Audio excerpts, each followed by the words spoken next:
Occupy Oakland obviously was literally attacked by the police the other night, and it was devastating as a great number of people were injured. We showed you the video and the pictures of that last night. And of course, one of our veterans was severely hurt, and today we found out that he has a skull fracture, and we are, of course, hoping that he's in much better shape today. And Oscar Grant Plaza was cleared out, and as those thousands of people marched, we showed you videos of the police throwing tear gas canisters directly at the protesters, which is something that is horrible. And now Oakland Mayor Jean Quan realizes that they've made a mistake, and she is going to express deep regret. Well, we'll see in her actions if that's true, but here are her statements. She says that she has the, quote, deepest concern for all of those who were injured last night, and we are committed to ensuring this does not happen again. And obviously, the Iraq veteran Scott Olson was the most critically injured, the gentleman we were just telling you about. Mayor Quan continues, we support the goals of Occupy Wall Street movement. We have the high levels of unemployment, and we have high levels of foreclosure that makes Oakland part of the 99% too. Okay, I like how she's trying to, all of a sudden, she's part of the movement. She's like, did I order my police to march on you and throw tear gas canisters and beanbags and possibly rubber bullets at you? Oh, I'm part of the 99%. Well, you've got a curious way of showing it. You know, here's one way you could have shown it. You could have joined the protesters. You could have been part of the 99%. Instead, you got about 500 cops to bear down on them. So now you claim you're part of the 99% when you realize, oh my God, my political career might be in serious jeopardy. But her apology continues. She says, we are a progressive city and tolerant of many opinions. We may not always agree, but we all have a right to be heard. That is, unless we don't quite want to hear from you, in which case we'll fire rubber bullets at you.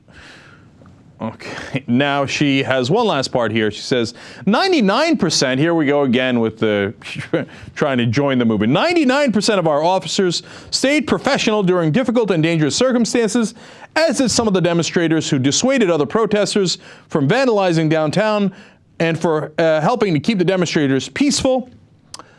For the most part, the demonstrations over the past 2 weeks have been peaceful. We hope that they continue to be so. So, look, 99% of us are fine. 99% of you are fine. It's just that 1% we're having the issue with. Okay. Well, again, there was an awful lot of cops out there, firing an awful lot of beanbags. One of the police departments now saying, rubber bullets? No, we did the beanbags. We didn't do the rubber bullets. They're like, okay, were rubber bullets fired? Well, maybe one of the other police departments fired it. Okay, and by the way, originally they were talking about how the protesters were throwing pots and pans at them. Now they're saying, oh, bottles, glass, paint, etc. But look, I saw the report on the paint, okay, and bottles were definitely thrown at times by the protesters. Now let me tell you what a terrible idea that is. Because if you march, that is your 100% right in this country. If you are protesting your government and asking for redress of grievances, there is no more fundamental right in this country. Exercising freedom of speech, occupying a park. And look, they can get into the zoning nonsense, but you go occupy that park, okay? And if you want to do that as civil disobedience, I don't have any problem with that, okay? But the minute you throw something at the cops, you lose your moral high ground and you let them demonize you. It's a terrible, terrible idea. But one more reason that it's a terrible idea. Listen, it isn't brave to throw a punch. It's brave to take a punch. So if you go there and they hit you, you gain sympathy, you gain the allegiance of so many others throughout the country. If you go there to throw a punch, that makes no sense whatsoever, and you're going to rightfully lose that sympathy. You're in the right. Hold on to that right. And I know that there are some people in Oakland now that say, hey, you know what? Violence can only be met with violence. Well, that sounds Republican to me. That sounds like what a neoconservative would say before they launched an invasion of Iraq or Iran. And that's a terrible idea. And honestly, if you're part of the movement and you got people talking like that, I wouldn't trust them at all. Not only because they're wrong, but God knows who they're actually representing. So stay peaceful, but be strong. And like I said, real courage, real bravery is doing the right thing and being willing to take a punch for it. And no question, those protesters in Oakland took a punch, and they did it for the rest of us in a matter of speaking. And I, for one, really, really appreciate their courage.